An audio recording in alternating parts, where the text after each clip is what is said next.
Oh, I like to be scared at least once a month. When you're scared, you're learning, right? Like it's the same as the argument. Like you learn the most on call. If Yeah, you're because my comfortable, you're not learning.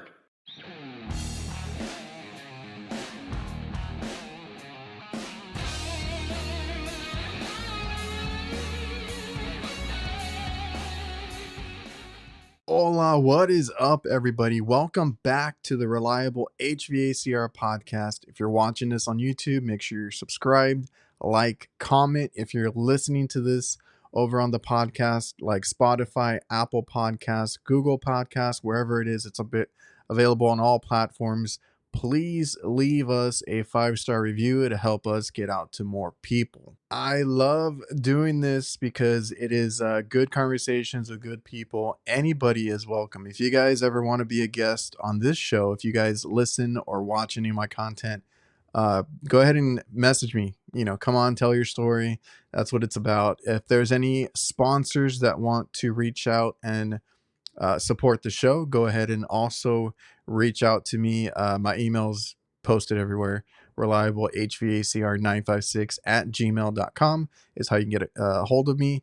Speaking of sponsors, today's episode is brought to you by my favorite CRM, Jobber. If you guys want to use a software that helps us boost our business, whether it's invoicing, quoting, scheduling, keeping track of your team, price lists, our maintenance plan is in there. Now they help you with marketing and running campaigns through emails, all that stuff. And you can talk to your customer through texting in the customer hub.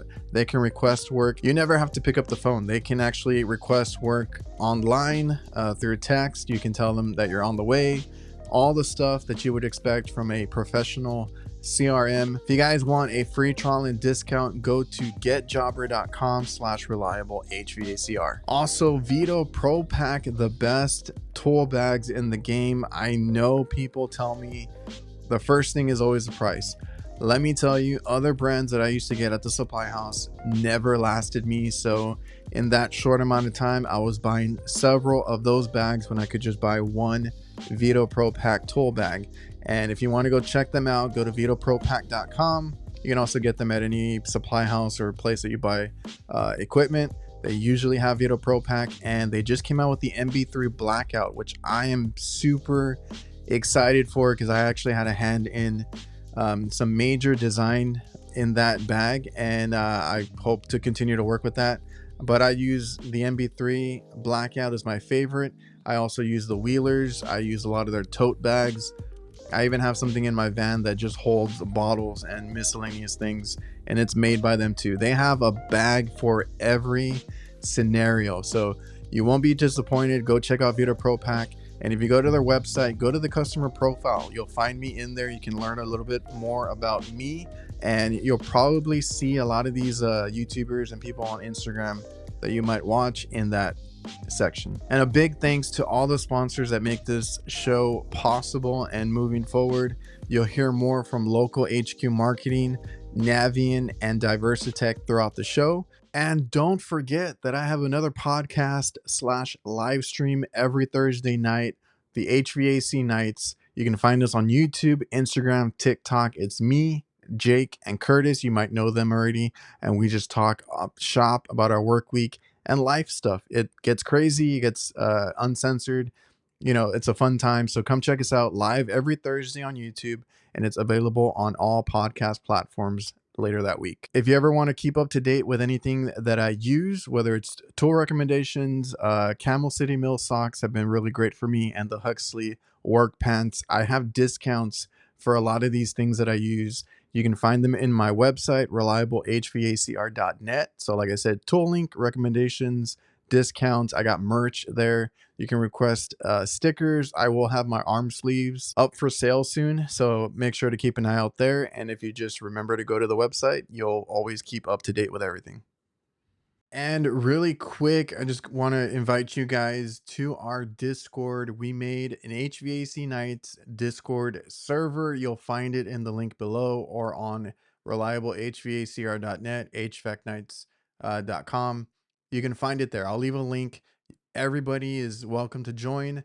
I just wanted a place because we've talked about this. We're 50 episodes into that HVAC Nights show, and we've always talked about a way to do like a website or a forum, something where it can be community and, try to have people help each other and not talk down on each other, stuff like that. So if you guys want to join, I'll leave that up and you can come in, talk shop, talk about specific residential, commercial, industrial. I'll have like a bunch of different categories.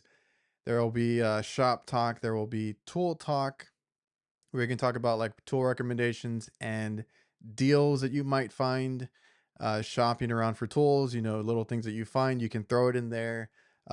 We can laugh about some HVAC hacks that you see out in the wild. You can submit some photos or just talk about some experiences. There'll also be like a help section if you guys want to ask questions. And as the community, as we build it up, everybody can answer each other, and that way, like, if I don't know anything about what you're asking, somebody else might, step in and be able to answer your question.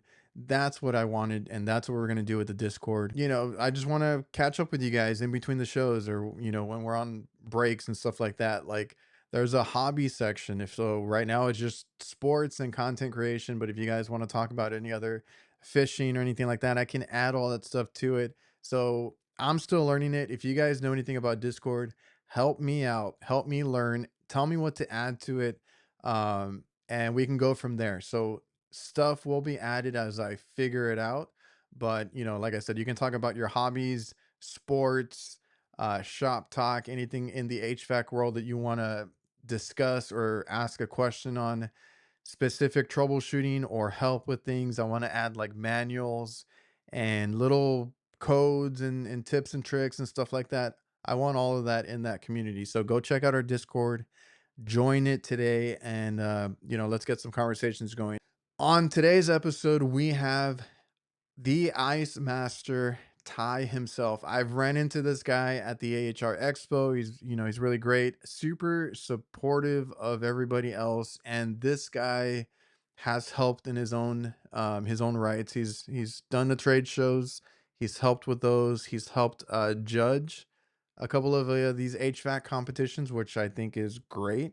I usually hear about these things through the grapevine of like online communities. So he has, people that he's close to and all that he works with and helps and trains and, does all this stuff. He does industrial work. So hats off to him being able to juggle all that stuff. I enjoy hearing about all these things. I never knew that there was an award show. Shout out to my award back there.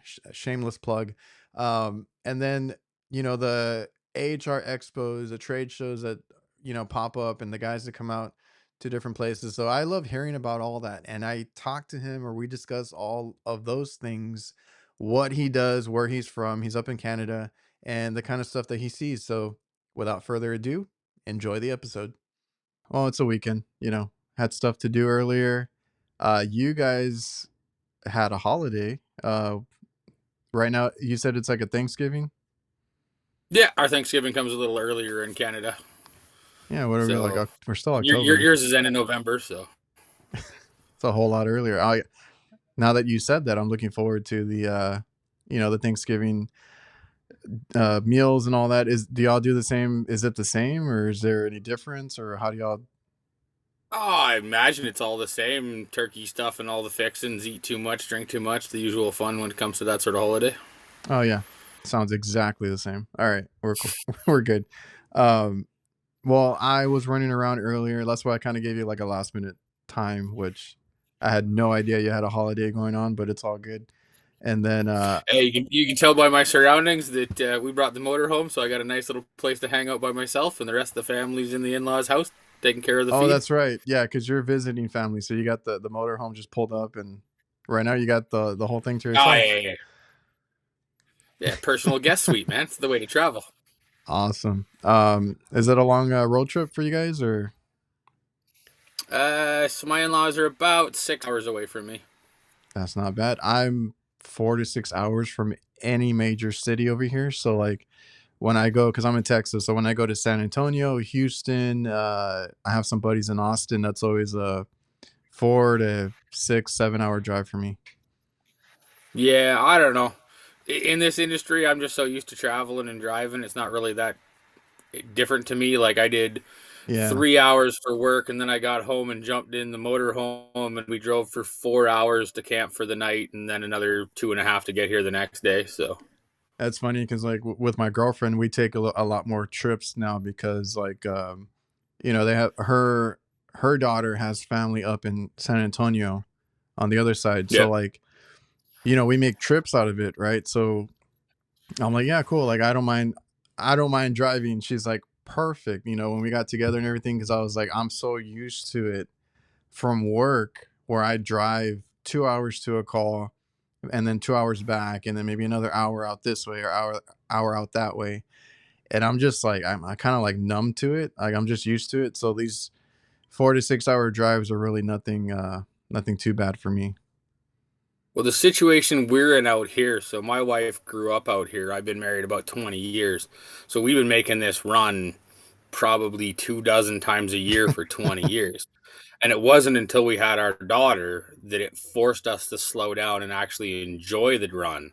Because you Mm, can't just crank out 6.5 hours straight when you got a 1 year old sitting in the back seat. I So know. now to be able to make more of a trip of it's a lot nicer. Yeah, we've been looking into getting like you said, like a RV motorhome type of deal, so we can enjoy it. I mean, our kids are 10 and 8, so it's not horrible. But yeah, like they're always like, "Are we there yet? Are we there yet? Are we there yet?" Uh, so we got to deal with that the whole drive over. But nah, it's not too bad. I mean, like I said, I'm used to it. I do all the driving, and it's just like at work. I'm just used to. I'm so used to it. Yeah, it's part of our lives, unfortunately. My van is wrapped. It's always nice when you got the number on there because everybody wants to call with their opinion on how you're driving or try and blame you Yeah, for yeah. something. And I'm the most cautious, especially when I'm in my van, because like the last thing I want to do is hit somebody. But we get those calls, I get those complaints, and I'm like, what are you gonna do about it? Well, I say to all my apprentices and everything too, nothing will change your driving habits of having someone else's name on the side of your vehicle.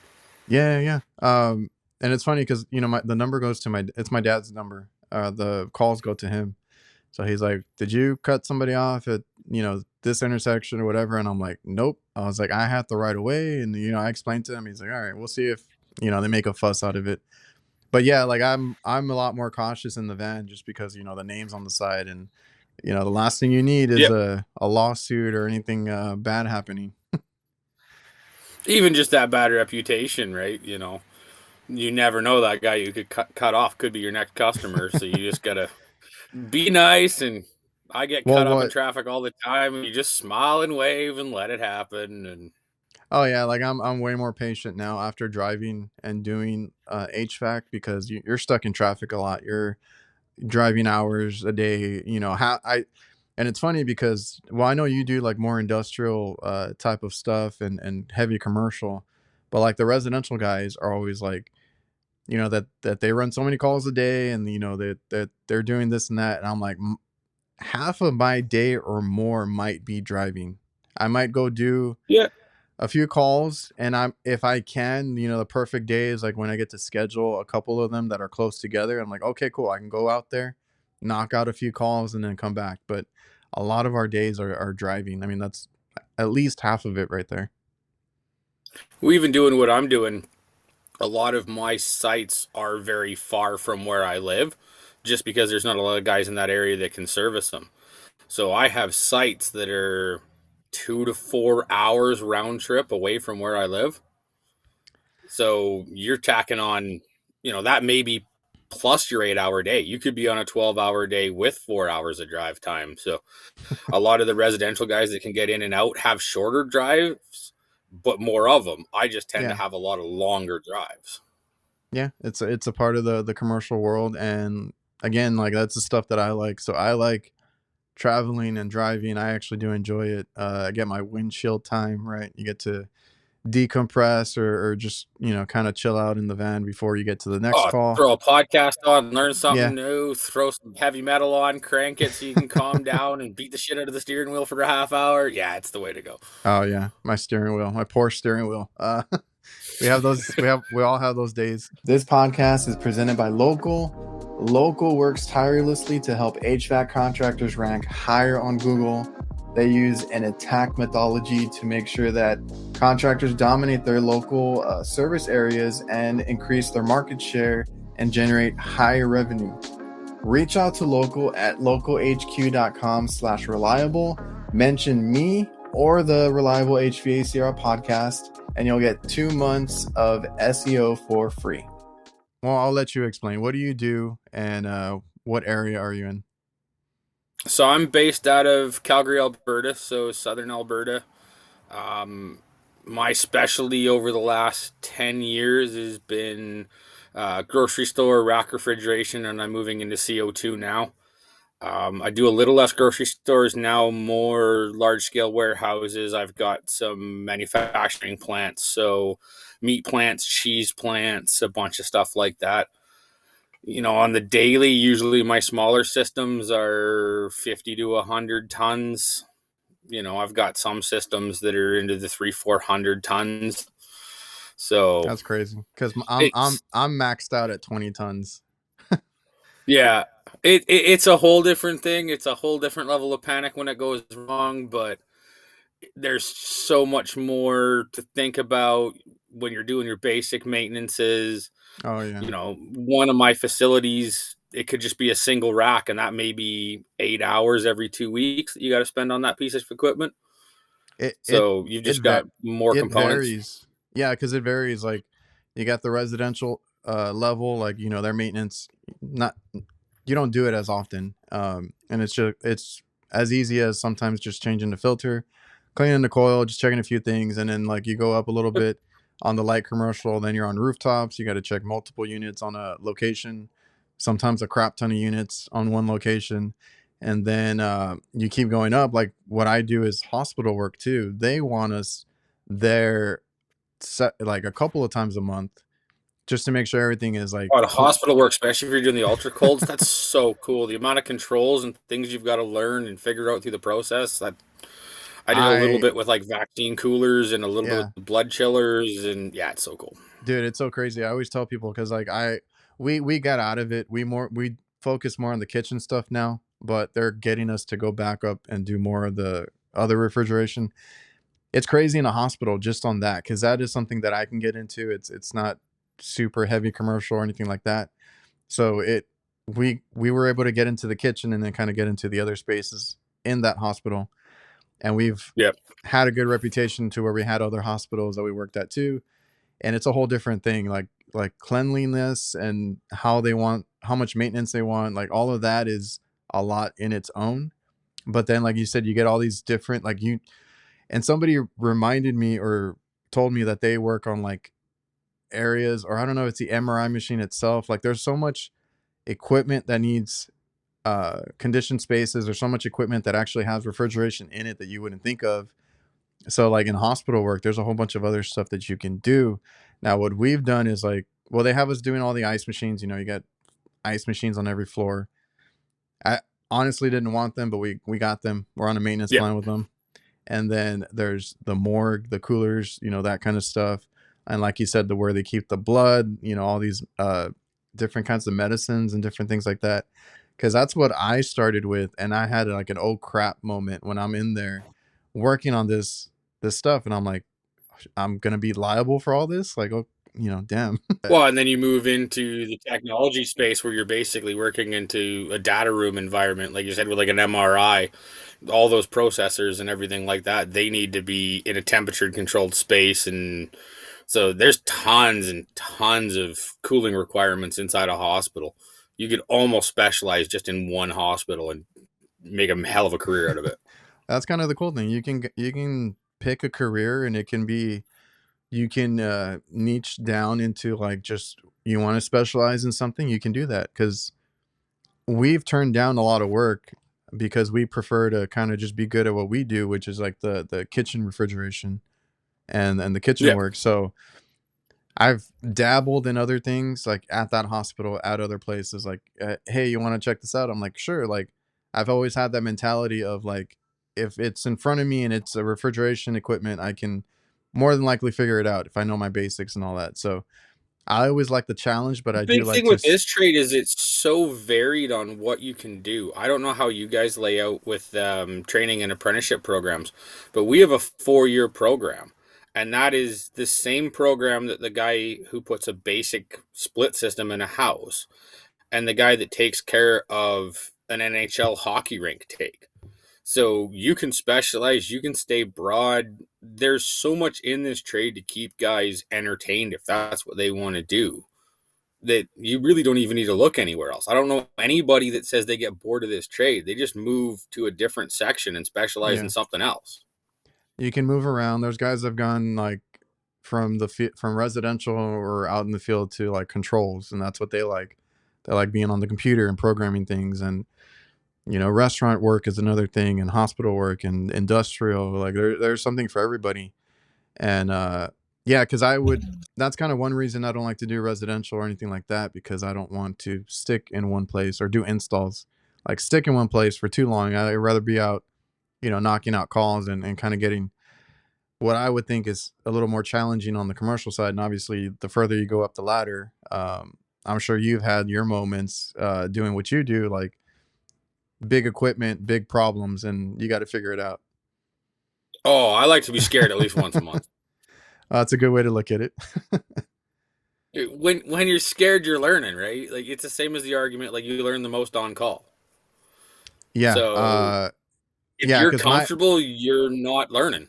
because my dad used to leave. Well, he doesn't do what I do. He does the cooking equipment, but like I got used to riding along and then kind of being his helper. And then, we would look at equipment together. We had a guy that we hired that did refrigeration in the beginning, but then he started leaving me on my own, and I had those oh crap moments, and I'm like, okay, I've got to figure it out. Um, you got to calm down and kind of think things through and figure it out. But I've been in there. I've been thrown into the fire, and that's exactly how I learned. And we make mistakes, you learn from them, and you kind of don't make the mistake again. Yeah, well, you hope to. Today's episode is also brought to you by NAVIEN. If you haven't seen it yet, NAVIEN has entered the HVAC space in a big way with the new NPF hydro furnace. This hydronic forced air furnace delivers industry-leading variable capacity operation from 15 to 100% in both natural and propane configurations. You can learn more at navieninc.com. I also want to thank DIVERSITECH. They simplify your work. They have everything a contractor needs to complete a job. That goes from equipment mounting, condensate, management, tools, maintenance chemicals, electrical components, indoor air quality, and much more. They have different branches under the same umbrella. More than likely, you're already using some of their products or tools. So go check out diversitech.com, and it's your one-stop shop for everything HVAC. So if you're doing, how long were you doing the supermarket stuff? So I worked for 6 years at a company that exclusively did grocery stores and racks. I basically didn't touch a piece of heating equipment for over 6 years. Is that where you And I've started, or did you been start somewhere else? No, I started at a really good company actually. They were quite large and they kind of dabbled in everything. They had industrial, they had data rooms, grocery stores, regular HVAC, hydronics. And they did an interesting thing. Every year of your apprenticeship, they moved you into a different division. So once you did your 4 years, they basically sat back and said, "Hey, you've done everything we do. Where do you want to go as a journeyman?" That And is really then cool. you could go through it. And I just really like the big stuff. Like, I don't know why it is, but when it hits the fan, I'm calm. I can figure out where we got to go, what we got to do. Everything from I've had transformers on entire grocery stores blow up where we've had to call in trucks to start pulling product out of coolers, and Okay. managers are running around panicking, and you got to be calm. And I don't know why I loved it, but I did, and that's what I've been doing since. You, I guess you like the chaotic stuff. That kind of like is what you're comfortable with. Yeah, it's a weird thing. It's not my normal, after hours thing to be stressed out all the time, but I feed on it at work. So Yeah, it's so weird because, we deal with a lot, and supermarket is one thing that I've always been interested in. I wouldn't do because of that the chaotic stuff, when things go down, it's a big deal. It's I don't know. I'm out of it now, and I'd probably say it's a young man's game. It's a lot harder when you got a family. There is no off time. You carry your phone 24/7 in case your guys need tech support or your guys need to know where a key is or a store manager calls you. It's when I got into it, one of the old journeymen, he told me that refrigeration is a lifestyle and HVAC is a job. That's a good way to look And at it. now I'm out of it. I'm a little happier with a little kid running around that I don't have to deal with all that. Yeah, like I just recently recorded with a kid who was 18 getting into he does residential. And I was like, yeah, the thing is you kind of like take advantage of those early years before you have your family, before you have a family to feed, all that kind of stuff. And Yep. soak it in, figure out what you want to do, and also while your body allows you to take that abuse. And Well, later make on, make money, get skills, and then move yeah. up, so you don't have to work those hours when you get older. Yeah, I mean, I've been trying to preach that now because that's the way I looked at it too, because like I was like, man, when I started, yeah, I was like running around trying to do everything that I could, learning everything where I worked on anything. Now I have my two kids, I have a family here, and I don't want to work weekends. I don't want to, like, I feel weird Yep. saying that now, but it's like I just don't want to. I want my life. Well, I've been, with my wife, 5, 6 years when I got into the trade. So once I went through my apprenticeship and started making money, I'd work 60, 80 hour weeks, and then I'd just shut down for 3 weeks or 4 weeks and go to Europe or go to Australia or do all this stuff because time didn't mean as much. Once I started having a family, like missing 2 or 3 weeks of your 1 year old kid, those are big steps. Oh yeah. And now I've kind of reached a comfort level where 40, 45 hours a week, I'm pretty happy. I'll shut down at 4:30. I'm fine with that. It's a whole different ballgame because I mean, I run a business, so in the beginning, like I said, hustling goes a long way. You try to make all your money and all that. And now I want to take the time off. I want the weekends. I want to be there whenever my kids have something going on. You kind of try to get those benefits later on. And then, like I said, when you start, you're hustling. So like, uh, if you were with your wife at that time, was it hard on you guys? If you're at work all the time? The adjustment through the apprenticeship was interesting. I went from being I used to work on recreational vehicles, travel trailers and stuff, and I was a shop guy 9 to 5. She knew exactly where I was. And when I started moving into grocery store and stuff like that, I leave the house at 6 o'clock in the morning and basically tell her I'll see you when I see you.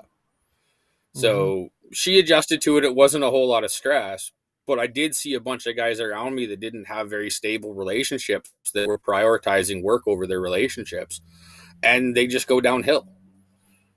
I've heard of it a lot. Like I've never had HVAC come in between, something like that for me. Like it's never caused an issue, but I do remember like I was working a lot, and it's true. If you don't have a stable relationship, or like you guys don't, I don't know, talk about it, or figure out how to handle that, it can be a problem. Like you said, you saw it around you with other guys, and I- you're married to the Yeah, job for a good while. my wife's pretty strong-willed, and I was lucky. I actually got into the trade through a friend that had a good relationship with her as well.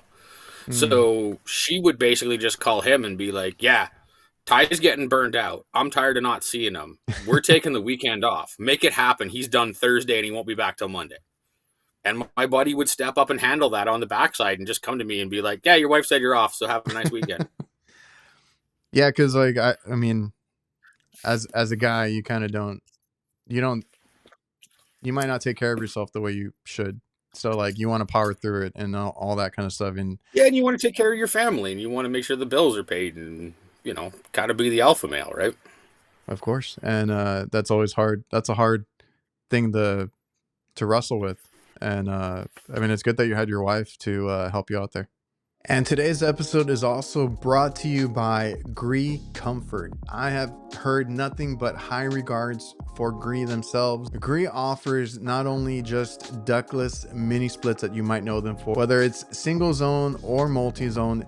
GREE has the GREE Flex and the Multi Pro for whole home and building cooling, so you guys can actually get systems, you know, for your house and stuff like that. They always have updated system documentation and live video trainings for contractors. They help you with your installations and make it as seamless as possible. You can follow them on Instagram and YouTube at GREE Comfort, and you'll get access to all their educational video content. I'll leave that linked below. So what did you say you were doing before?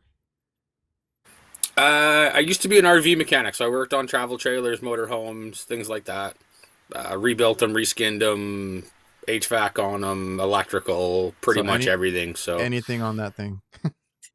yeah, it's kind of nice. I had a working knowledge of DC power, AC power, not as much on refrigeration, but you're still dealing with furnaces, absorbed ammonia refrigerators inside of RVs, and so it was a kind of a cool job. Didn't pay worth a damn. Actually, so my buddy who got me into the trade, basically, I did a bunch of work on some stuff for him. I'm a massive car guy, so we did some stuff. We flat decked his Dodge Ram.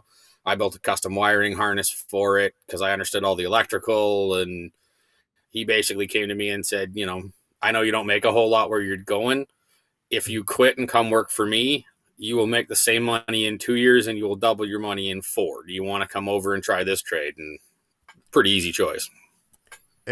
Yeah, and it is that kind of trade where you, because people ask me all the time about, you know, the pay, and I'm like, okay, when you start, it's going to be at the bottom. You're at the bottom of the barrel, but yeah, you work your way up that quickly.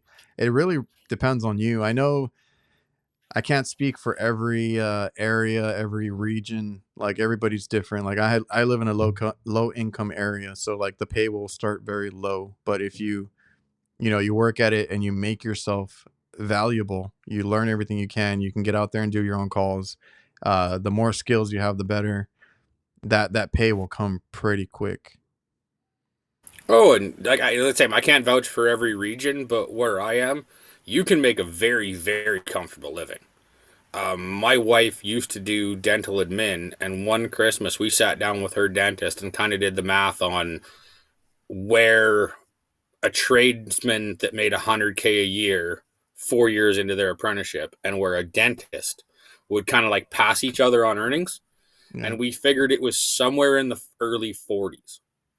Okay. By the time you factored in all their debt and everything that they had to take on, where I don't know about your guys' program, but if you come out of school at 18, 22, 23, you're making top dollar. You're in the 6 figures.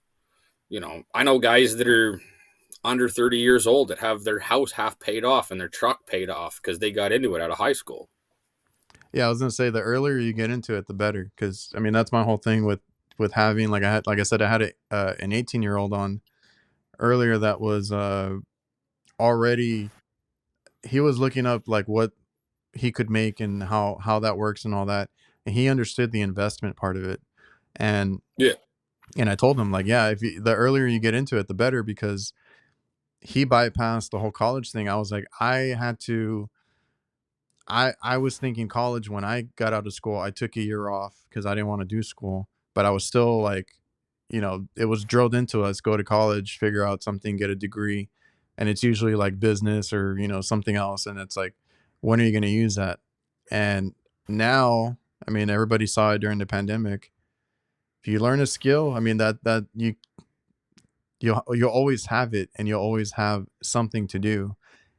And it's in high demand. I'm sure you guys have seen, like, you probably need or there is a shortage of good techs. Oh, we're losing probably 2 to 3 to every kid we're getting to come into the trade. I do a bunch of stuff with apprenticeship up here.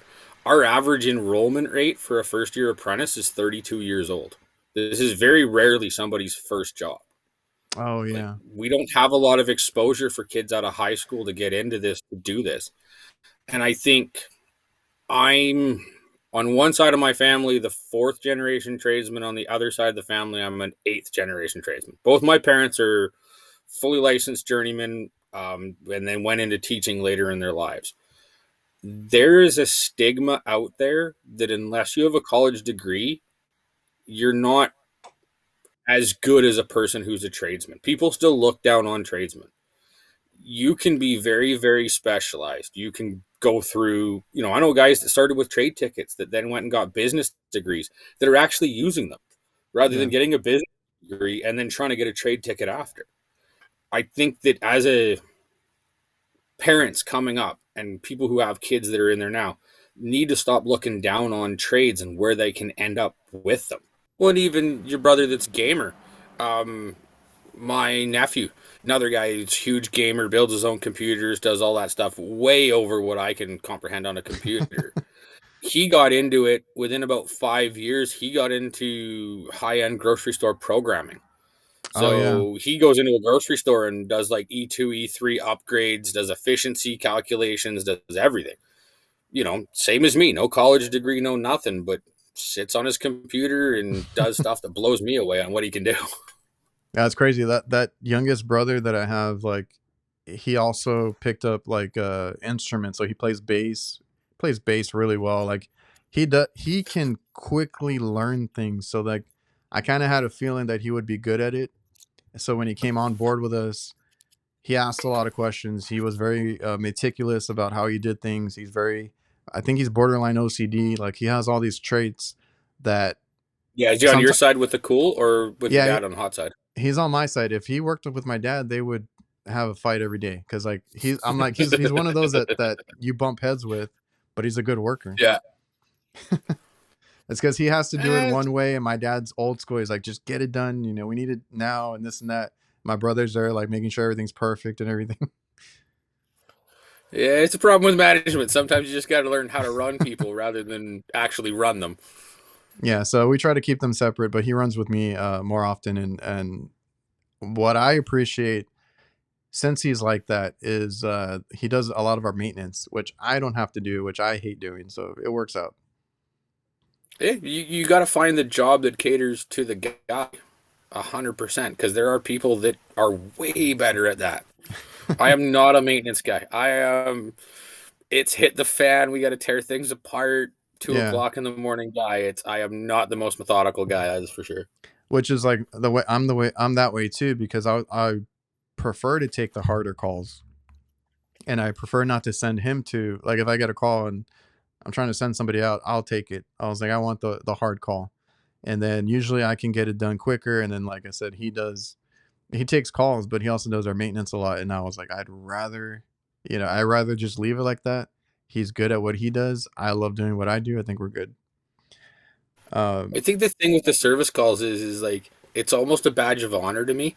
Like the guys that I hang out with that do the same thing, you end up sitting around having lunch, having a drink, doing what? And it's trading war stories. Who's got the worst thing? Who's done this? Who's struggled through this? And I've had 3 or 4 guys that have just like that sounds incredibly cool what you're doing and want to see that side of it. that's why when I got on this Instagram and everything, like I appreciate what everybody else does, but I'll watch from afar, right? The guys that do like the supermarket, the industrial, like I love that stuff. I'll just never do it, but I appreciate watching it. You I know you talked about like you like to help apprentices and all that kind of stuff. You are a part of something or you're helping with something, right? It's called the skills something So competence. it's the World Skills Organization. Okay. And what is So that? there's several tiers. Basically, the way it runs with us is it's a under 21 refrigeration based 2 day competition with a provincial, a national, and a world title. Okay. So on a provincial level, we have a small under counter cooler that you need to fully pipe, wire, and commission inside of 2 days, following all safety protocols to get to it. Then we judge that.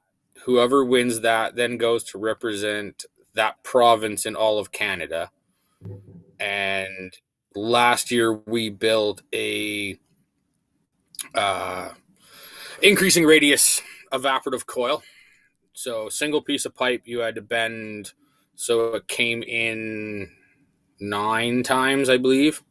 So it was a total of a full roll of 25 foot of copper. And then you had to put an EEPR in as well as a hot gas bypass valve to start and frost up that pipe in 2 days. Mm-hmm.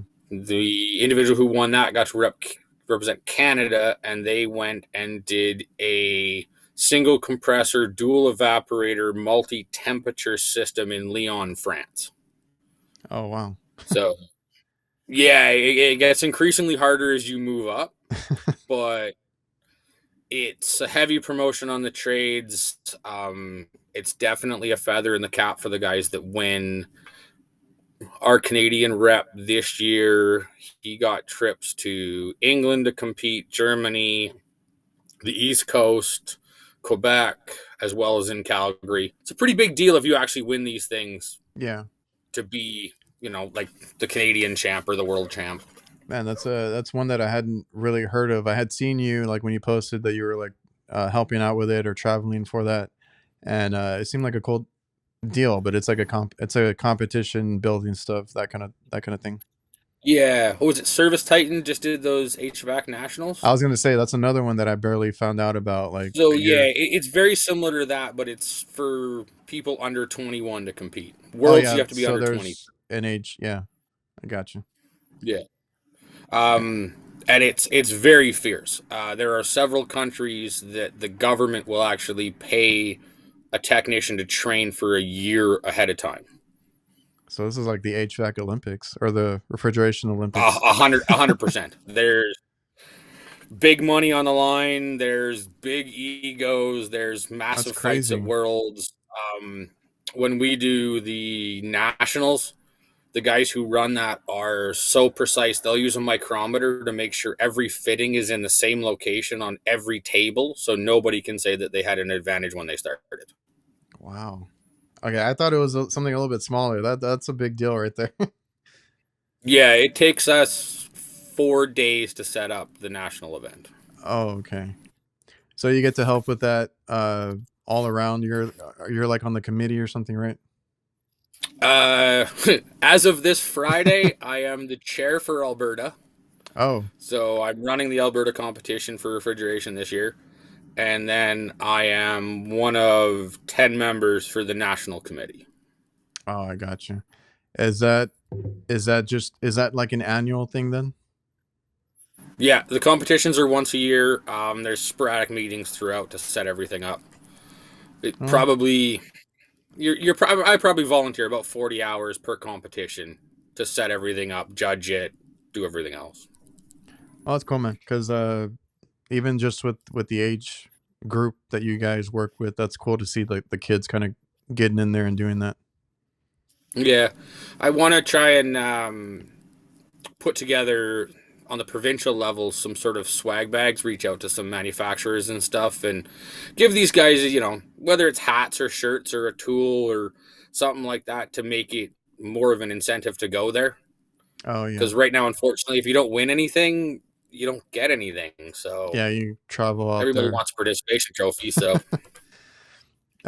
Did anybody work with you last time? Did you get anybody to help you out with anything? Because I did it kind of last minute. Solderweld stepped up really big, okay, actually. He I think sent that's what every I had seen. contestant out. Yeah, every contestant got one of their magnetic welding blankets and one of their all-in-one starter kits. Okay. So that was big. Yeah, because I was gonna say, I mean, you can ask a lot of these companies. I always tell people like it doesn't hurt to ask. A lot of these companies are willing to Oh, help. 100%. Solderweld's really cool, Yeah, and I just there's a whole happened to talk bunch. to Solderweld at AHR about it and a few other things, but I'll be reaching out to like Viper. Like the dream would be, $500 gift bag, maybe in like a VETO tote or something like that, where it would Oh yeah, these guys would really go back to their companies and brag and be like, hey, like new apprentice, you got to try this. Like, look at all the gear I got. sure, man. That's kind of the whole thing with even going to AHR. And I know I ran into you there. Uh, Events like this where you can, you know, Like the award show is cool, being put on, and kind of recognizing people in the trades, and then going to the HR Expo, trying to collect everything you can from these different booths and stuff. And it's a fun time when you get together at these places, and it's about your work, but it's also about like having fun. It's also like it's a connection of people who are as passionate about this industry. I don't know how your area is, but there's a half dozen people in my local area that I can go to beers with that are as much about this industry as I am, that listen to all the podcasts and watch all the YouTube and pay to upgrade their skills out of pocket rather than wait for the company to do it. But then you go to AHR and like you can't swing a cat without hitting guys that are feeling the exact same way about the industry. Yeah, and I think you've hung out with some of the other people up there in Canada, like Pipe Wench, and I think Rob had talked about something that you guys did, or I don't know what. Yeah, so Rob lives about 2 hours north of me. It's actually the town that I refer to as the meat plant. Okay, So I'm up there twice a month. I'm actually presently in the same town as the pipe went, but I think she's doing her family dinner and I'm doing my family dinner. So I'm trying to get together with a beer for her, but it may not happen. gotcha. Um, there's a bunch. There's the whole A team dynamic where Oh everybody's got yeah, that connection in Canada. So talk to some of those guys. It is pretty spread out. A couple dozen people over a whole country is fairly big. hey man, that one wasn't it that one year that it was like at the award show, like all the Canadians took all the awards. Yeah, it was like 2 years ago. Last Yeah. year we did pretty good too. um, but yeah, and you bring up a good point, because like that's one reason that I do like being on social media, just for the people that you meet, the interactions, all that kind of stuff. Because I've said it, and I don't like to talk bad about my area, but like I'll talk to the older techs here, and it's like, the stuff that they do, the bucket recoveries, the mixing refrigerants. I hear it, like I hear all this stuff, and I can't talk shop with these guys because they don't really care about the work that they do. But I get online or I go to these events, and it's like you said, like everybody is so passionate about it. That's why they're there, and it's a really cool time, and you get to network and make all these friendships, and that's a cool part about it. Well, with the social media, the thing I really like is I'm not massive on a lot of the other channels other than Instagram, but there doesn't seem to be a whole lot of stress about your skill level. So I remember a while ago, HVAC Strong posted up some stuff about descaling a um, instant hot water heater, and I don't deal with those ever. And I had a couple questions about the procedure he was going through, and it wasn't like, "Oh, you don't know," and said a few things back. It was just, "Yeah, this is how I do it. This is what's recommended," everything like that, and it was pressure free and sort of a cool environment for everybody to learn from everybody. It's gotten so much better, because like when I started my YouTube channel, there was people that were like that were critiquing just to be a jerk about it. But I do like when I Yeah. can learn things, because I've learned a ton even in my comments, because I'll work on something that I've never seen before, and I'm like, I don't know what I'm looking at, I don't know what this is, on the job site, and then people in the comments like, oh, it's this or that, it's called this, it works like this. That's what I appreciate, because I don't know everything. Well, I've had a bunch that, hey, I saw you did this. I'd recommend you do it this way, but they send it in a DM, so it's not even Oh out in yeah. the public as a critique, right? And then it's, would you like me to post this? And it it's become such a supportive community where everybody wants to move up. And you can be a really passive user and just follow a bunch of people and learn a bunch of stuff and not have to put yourself out if you don't want to. No, I mean everybody won't post their work, but like just being on there, I learned a lot from others.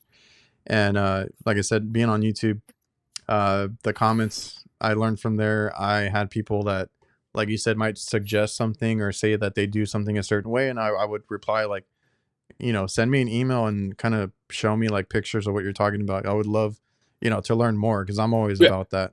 You said you got into CO2. Is that how long have you been doing CO2 work? I've probably been on the fringes CO2. So I'm in a weird spot. I did it probably 2 or 3 years at the grocery store company, but then I went and helped a buddy of mine start up a small HVAC company. So I kind of got out of all the level of refrigeration for 2 years. Oh, And then okay. when I came to work for the company I've been at for a year, I got pretty heavy into it. Unfortunately, the one major CO2 rack I had, that customer decided to move on. There was a few issues on the administration side, so I don't have that one as much. But I have 2 builds coming down the pipe, and then I'm going to take a bunch of diagnosing courses and everything just to be more comfortable with it. I was gonna ask, are you comfortable with it? Because like, what kind of pressures do you guys see on that end? Well, on the high side, you're going to be in the 1800 to 2000 range when everything goes bad. But, a couple of the guys have pointed out the fact that how comfortable are you with your nitrogen tank? Because that's 2,500 psi, Yeah, I guess. right? you throw that around. It's a respect level. You got to think about what you're doing and move things around. And it's, I did ammonia in the past, Oh so yeah. there's kind of like I have a weird healthy respect for everything, and you be a little slower and think about it. And you break a valve off on a grocery store rack, you could lose 2,500 to 3,000 pounds of refrigerant. So when you've got all that mindset, it's not that terrifying. And that's why I'll never do that, because I can't take that responsibility. uh, how bad was it working with ammonia? Did you learn the hard way on some of that stuff? I can tell you one thing: the old boys can handle that stuff way more than you think you can. I heard, really? I heard, I've seen guys in rooms working that I cannot walk into. I was gonna say, I heard it's really bad. As And they're weird as it sounds, you hear like the old boys talk that, even masked up, it's not high concentration until your testicles burn, oh right? So yeah, I never really like high dosed. I definitely was in a lot of places that I couldn't enter. Same thing, it seems a lot worse than it does as long as you are safe. And truthfully, I was like a second or third year apprentice. I was still pretty green. I wasn't running jobs or doing anything terrifying. When I went into the grocery store side, I was either going to do industrial or grocery stores. Grocery store called me back first. And in hindsight, I'm pretty happy for that because I would be super specialized. And like we have an Oh ammonia yeah. division where I work, and those guys are on the road 3 to 5 days a week. I bet. I don't know. I've never worked on ammonia. I've never had to deal with it, but I do work on a lot of older equipment. And one time, because I deal with or I try to braise something out, and there must have been residual oil in it or something, and that phosgene gas came out, and Oh, the old R22, yeah. I cleared, but it was in a old cooler in a kitchen. I cleared the whole kitchen. Everybody was like coughing and running out, and I was like, "What did I do?" But I smelled it, and I was like, "Man," because I guess I got used to it at that point. I was like, "It's not that bad," but everybody like ran out. The coolest thing with Sorry. ammonia is just strictly how powerful it is. So I actually have the site for the regular refrigerant now, but I used to work on the ammonia side of one of our sites, and they had a 30,000 square foot 3-story ice cream cooler, and Oh, you could drop that thing like 80 degrees in 20 minutes. dang. Like when those screws fired up in the BTU range on that ammonia, oh, it would pull like a freight train. Dang. Well, I've never seen any of that kind of stuff. I've, I had Brett on here one time, and he was spitting out things, and they were going right over my head. But I've always been intrigued by it. I'm pretty sure I still have the videos on my phone. I'll send you them offline of exactly how big this warehouse is. It's over a city block that is fully refrigerated. Dang. I was gonna ask if you've ever seen like specialty stuff like that, like where you got to cool um, conditioned spaces or anything like, or like anything out of the ordinary. Like I'm used to just walking coolers and freezers and HVAC equipment. I'm sure you've seen plenty of others. Cause like Oh, I got 2 words for you: banana rooms. banana rooms. Oh, I never thought about that. So once again, you're close enough to where the bananas grow. You might not, but where we live, they ship the bananas up green, Oh, and okay. they put them in a conditioned space, heated, cooled, humidity controlled, and then they introduce, I think it's methane gas, and they actually cause them to artificially ripen faster. Oh, yeah. I So got you. those are really cool because there's a lot of controls in them, a lot of different things that are happening. Yeah, because that's the cool part. Because like I had mechanical environments on, and they talked about the grow rooms and stuff that they deal with, and that also requires a lot of special controls in that kind of environment. Because like when I got into it, I was always intrigued by the refrigeration side, and then they were like, "Yeah, and you can do like you said, these specialty rooms." Like I was thinking, like like chocolates or like flowers. There's all these different things that need um, refrigeration rooms or whatever you want to call them. It's not HVAC. It's not technically low temp or anything like that, but they have to be conditioned a certain way. What's really surprising, the more you dig into this, the more ways we have to condition space depending on the product that's in it. You know, even the basic thing that everybody's seen when you go to your grocery store and you look at the cut meat in the deli department or Yeah. in the meat department, right? There's no fans in that. You can't move any air in that space because it'll dry the meat out.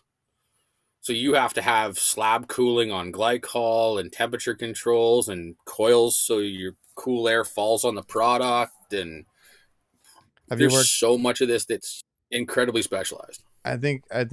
Well, I was gonna ask if you worked on any type of meat markets, because those are always the interesting ones to me. Whenever I go and like pick up um, meat and all that, like there's different ways of doing it too.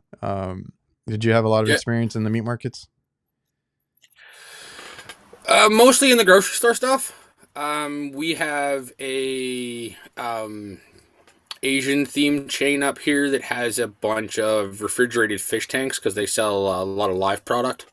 Oh, I've okay. dealt with lobster tanks, and then yeah, everything from the main meat plant I deal with north of me is more of a sausage cold smoking environment. So they've got all that set up on racks, and then I've dealt with um, basic butcher shops, and then the meat departments in grocery stores.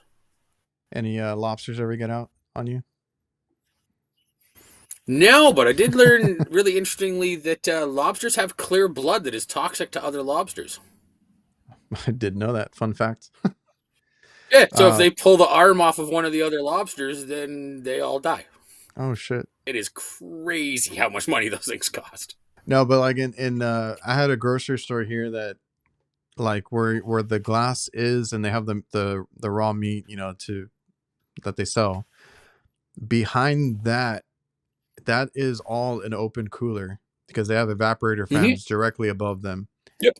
And I was just fascinated by that, because I don't see that. And I'm like, oh, wait, this whole thing is a open cooler. So have you seen those? Oh yeah, tons of those with low flow coils. Usually they got the two coils on the side and center fan. So then are they how do you control that? Are they trying to keep a certain temp? Yep, because basically any part of the meat process you have to be able to control and document the temp. So you can't cut meat unless that's at temp. So sometimes you'll have an air curtain in the space. Otherwise, you'll have a calculated loss that you're getting heat infiltration from the store. Yeah, yeah, But yeah, yeah, because you'll have you big couldn't. walk-in cooler doors on the backside, and Yeah, because you couldn't feel it on the other side, obviously. But like the people in there were wearing jackets, and then I was like looking up. I was like, oh, there's evaporators up there, and I thought that was kind of cool. yeah, And that'll be a whole separate zone with multiple temperature controls. and then if it ever goes out, you got all that raw meat that you got to get rid of. Again, that's why I don't want to Right, deal move with her to deal one of with the it. other coolers. Yeah, that's a cool thing when I go to a location like a restaurant, because they always tell you like, oh, I got all this product. I'm like, you have another cooler, just throw it in there. I love, except when they only have one little crappy one, then it's like, okay, well, I don't know what you're gonna do with it. Was any of this hard to learn for you? Like, running. I know you said you did a little bit of everything before, but going to industrial CO2 type of stuff, supermarkets. Oh yeah, it's incredibly hard. I'm not gonna toot my own horn. I'm a high school dropout with 3 post-secondary degrees is what I am. I'm an ADD case. I'm not the greatest student in the world. I just found something that I was super passionate about and was willing to put in the time. When I went through our trade school, I would literally read the module that we were going to study tomorrow that night to get mediocre results. Yeah. As far as that side of it, yeah, it was, but it's something I enjoy. It's a passion, so I find a way to make it work. And where there's I'm a not gonna lie. I'm will, working through my gas fitting ticket right now, and I was working this morning on my modules, and it's like, do 2 pages, play a little bit of my phone. Do 2 pages, play a little bit of my phone. It's just what I got to do to learn it. where there's a will, there's a way. My dad didn't finish high school either, and then he ended up being electrician. Got an opportunity to learn food service. I saw that growing up, because he didn't even know that. And then, to now running his own business, I was like, I'm proud of him for doing that. And I was never a good school person. I got decent grades or good grades in high school and all that, but that's not what I wanted to do. I didn't want to do college or anything like that. So that's another benefit of getting into the trades is, there's stuff for us, people like us to do, One of my first journeymen was really good for it. He was 100% willing to answer the phone and help you with anything, unless you didn't do the steps he told you to do last time. So he was the type of guy that if you called him up and like, I'm having this problem, and he's like, what are your pressures? And you're like, oh, I haven't put my gauges on yet. He just hang up. Yep. I've heard that so that was many the end times. of the conversation as far as he was concerned. I was gonna say I've heard that so many times, talking to people about that, because even myself, like I did have a couple of guys that I could talk to, and I still see them at the supply house because now they work like, one works like with his cousin. They started their own business. Like, I'm still cool with them. I appreciate all the tips and tricks that they showed me, because those helped me a lot. But as far as like tech support and calling for help, yeah, if you didn't have your pressures, if you didn't have this or that, I've been scolded at, and that just made me like, next time, okay, I'm gonna have like every reading possible, because I do not want to go through that Oh, again. 100%. You should basically be like, yeah, I had this. This is the amperage. These are the pressures. This is it. Help me. Yeah, I learned that because even going to the supply house, if I didn't have the right information or uh, part number or something, they would give me a hard time, and I'm like, okay, next time I'm gonna come with everything. Oh, so happy when I started to get smartphones for work and I could actually take pictures of the model and serial number, because you get one number wrong and those supply house guys are on you. Yeah, because yeah, like when we could take pictures, I would definitely take a picture, because I would write it down and take a picture and then go over there. And I'm like, I think this is what it is, but if you want to make it out, then here's the picture. I mean, we gotta we gotta figure out what the model number is. You can make it easier. You can make yourself a lot better. We talked about earlier about having long drive times and stuff. The amount of guys I know that, oh, I've never thought about listening to a podcast. I've never thought about this. Yeah. I'm like, I'll put it on, right? I've I'll put seen on something like, Yeah, I've seen you post about all the podcasts that you listen to, and I'll be honest, I was not a podcast person. Funny enough that I'm doing one, but I've never been a podcast person in the past. Um, I started, I mean, once I figured out that there was HVAC podcasts, of course, I'm going to go and check them out, see what I can learn. I look up to, like, Gil, HVAC Uncensored, Brett with Advanced Refrigeration. And there's a few others that I listen to now. Gary, HVAC Trevor Know-It-All. with the refrigeration mentor, and Yeah, the educational ones are great too, like HVAC School and Trevor. But I actually I tell the guys to go ahead. Oh, I'm just gonna say real quick, I got into it actually because Mike Mayberry, HVAC reefer guy, used to do these interviews, and there were people that I started watching on YouTube, and I was like, oh, there's a podcast, oh, there's this, and that's when I found all those other guys, and I'm like, okay, cool. I've listened to a bunch of them on drives or doing stuff around the house, and sometimes you need that extra, because like I'm not a book person, I'm not any of that. I was never, I don't like reading, I don't like audiobooks, but finding these podcasts have been very helpful, so I'm glad that there's that resource. The thing I take away from him, and what I've told a lot of my guys, even coming up, whether you're out of town sitting in a bar or lunch or whatever, if you take 10% of what I teach you today and you remember it, you're golden. That's moving forward. So if you put a podcast on, right, and Advanced Refrigeration Podcast is another one. Those guys are far and above, way smarter than I could ever hope to be. But if I can remember something or something triggers a memory that I've listened to from them that could help me in the future, Oh yeah. that's time well spent rather than listening to the same song I've listened to 15 times. Right. And Yeah, that's where I said it. Brett's one of those that I've listened to. Like, I don't know what he's talking about half the time, but like I listen to it in the background, and then sometimes it makes sense. And like you said, sometimes later down the road you're like, oh, that's what they were talking about, or oh this, and it'll click. And the community is good enough that you can reach out and be like, hey man, you said something about this like 4 months ago. Yeah. This is what I'm looking at. Can you give me a hand? Oh yeah, no problem. Oh, Brett would love to talk refrigeration with anybody. I've had plenty of conversations with him. Oh, my favorite one with him was I sent him messages. I think he was up here, and we don't have plastic straws or plastic bags anymore. Oh, really? And just having a conversation with him, complaining about all the things he couldn't get to try and be in Canada. Unfortunately, there's the top 10% of the trade, the guys that have like the most amount of knowledge, and he is well and deeply in that group.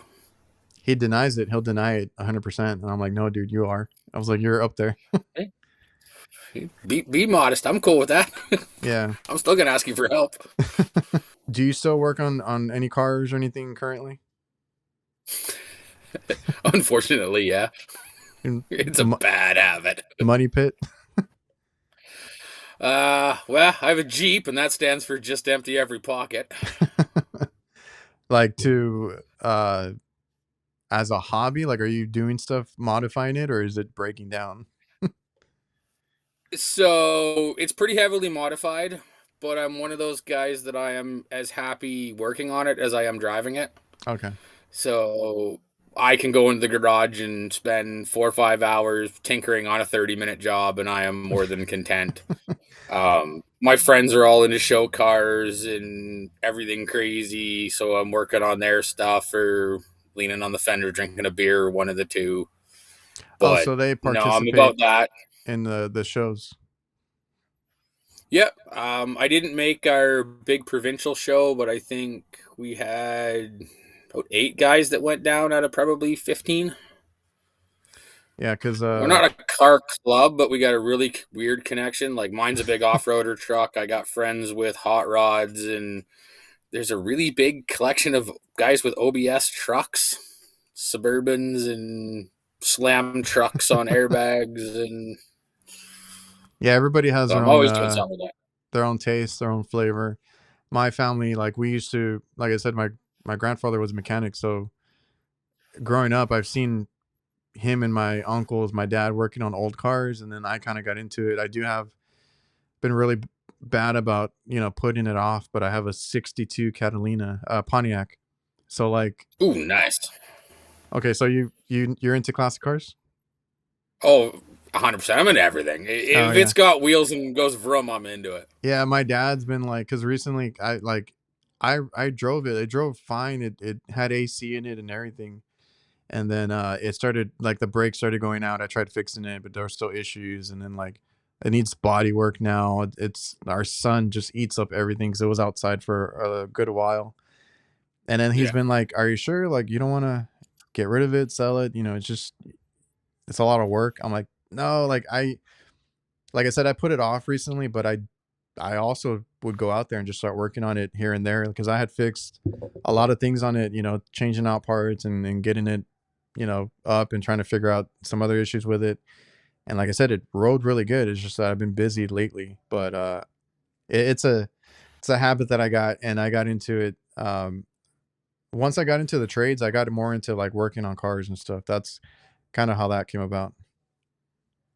Mine was, I don't know, kind of honest. Like, I got memories of using my dad's floor jack and jack stands to jack up my wagon because he was working in the garage on his car.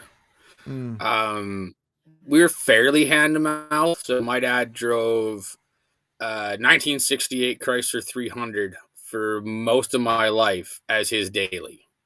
If he didn't take the bus to work, that's what he drove. So my mom always had nice cars, station wagons, minivans, all that stuff. My dad just had that old car and it just kept running, and he did the majority of the work because he didn't want to pay a mechanic to do it. And when I was in previous trades and an apprentice, like, I didn't have the luxury of paying somebody to do things. So I started to do things myself. And then, same as at work, once you start completing projects and seeing results, that becomes something you're very prideful of, your own repairs. And, my Jeep is not the world's greatest. If I paid somebody, it would work a lot better than it does. But it's mine. It's my hobby. My wife absolutely loves it. My daughter goes crazy for it. Yeah. So that's where some of that time goes. And the beautiful part about this trade is, because of my work van, it's literally a third vehicle. And if it's broke or I can't afford to fix it, it just sits in the garage till it's ready to go. I guess that's a bad part, because like for me, like it's been sitting there too long. I need to work on it again. I know you talk to a lot of, or you deal with a lot of apprentices. A lot of young people might be watching. Is there any little advice you kind of want to end on? As far as anything with apprenticeships go, ask questions, be challenged, don't be comfortable. Unfortunately, it's the same money to be stressed as it is to be relaxed, but look at the end goal and look at the resources. So there's things like skills and nationals.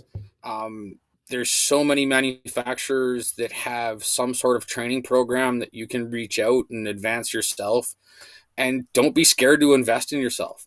If a training program's $1,000 and it's going to put you ahead of two other guys, don't take that holiday. Maybe don't go drinking this weekend. Right? Invest in yourself. It'll really, really be worth it. I can attest to that, because when I was like the first half of my career, because now we send the other guys, but I used to take every local class that they had on ice machines or any manufacturer that came into town. I was like, sign me Yeah. up. I'm there, and Even it if it's a helped sales so pitch with much. pizza, you're going to get something out of it. Yeah.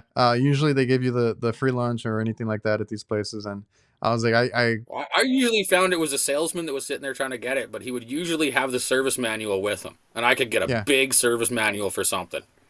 Oh yeah. We used to take the manuals. I used to have a spot in my van for all the manuals that I used to collect from these places, like on ice machines or anything like that. And Oh, I have a bookcase in mine. in your Like van, I have probably about a foot of manuals on my shelf in my van. I'm trying to digitize Manuals and everything. code book.